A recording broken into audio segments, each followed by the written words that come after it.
በነጋቱና በአቶ አንተነህ ተፈርቁ መካከል በተደረገው ቃለ መጠይቅ ላይ ለእምነቱ ተከታዮች ካላቸው ጥላቻ በመነሳት የወንጌል አማኞችን መንፈሳዊ ገጽታ የሚያበላሽ ምልልስ በማህበራዊ ሚዲያ እየተሰራጨ ያለው ጉዳይ በእርግጥ ጉዳዩ እውነት ከሆነ የተጠቀሰው አገልጋይ ማንነት በስም መጥቀስ የሚያስፈልግ ሲሆን ይህ ባልሆነበት በደፈናው ሰዎች ለእምነቱ ተከታዮች ያላቸውን ገጽታ እንዲበላሽ ሆን ተብሎ የተሰራጨ ስለሆነ የኢትዮጵያ የወንጌል አማኞች ካውንስል እነዚህ ግለሰቦች በሕግ እንዲጠየቁ የመሰረተባቸው ሲሆን በተመሳሳይ መልኩ በልዩ ልዩ መድረኮች የተለያዩ ማህበራዊ ሚዲያዎችንና መድረኮችን በመጠቀም ሙያዊ ስነ ምግባርን ባልተከተለ መንገድ የወንጌል አማኞችን እምነትን እንዲሁም ተከታዮችን ገጽታ ለማበላሸት የሚሰሩ አካላትም ከድርጊታቸው እንዲቆጠቡ ካውንስሉ አሳስበዋል።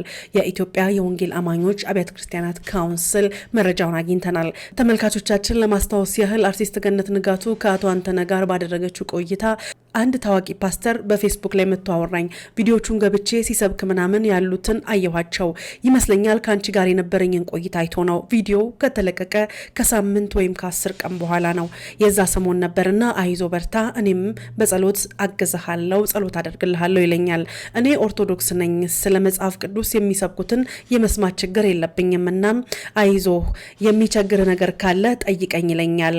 ይህ ግለሰብ በቀን 2 ጊዜ ይደውላል። እጅህን የሚያመ ቦታ ላይ አድርግ እያለም ስፒከር ላይ አድርጌ ጸልያለሁ። ከዛ በሂደት ላይ ስለ ፍቅር ህይወት የጠየቀኝ እንደተለያየሁም ነገርኩት። አሁንስ አልያስክም አለኝ። አሁን እንኳን ስለ ፍቅር የማስብበት ሁኔታ ላይ አይደለሁም። አሁን ላይ የማስበው የምጨነቀው ስለ ጤንነቴ ብቻ ነው። ያ ነገር አያሳስበኝም አልኩት እና ሌላ ነገርስ ሞክረህ ታውቃለህ አለኝ። ማለት ስለው ቆይ መልሼ ልደውልልህ ብሎ ስልኩን ዘጋው። እንደዚህና እንደዚህ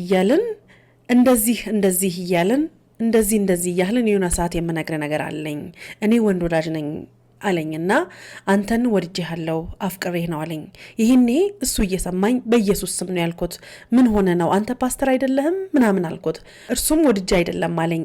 ጴንጤውም ጋር ሳይሆን ኦርቶዶክሱም ሙስሊሙም ጋር የተሰገሰጉ አሉ እና መባከም ሚስጥሬን ጠብቅልኝ አለኝ። እኔም ከዚህ በኋላ አትደውልልኝ፣ አትድረስብኝ አልኩት ይላል ይህ ባለታሪክ ነኝ የሚለው አንተነህ።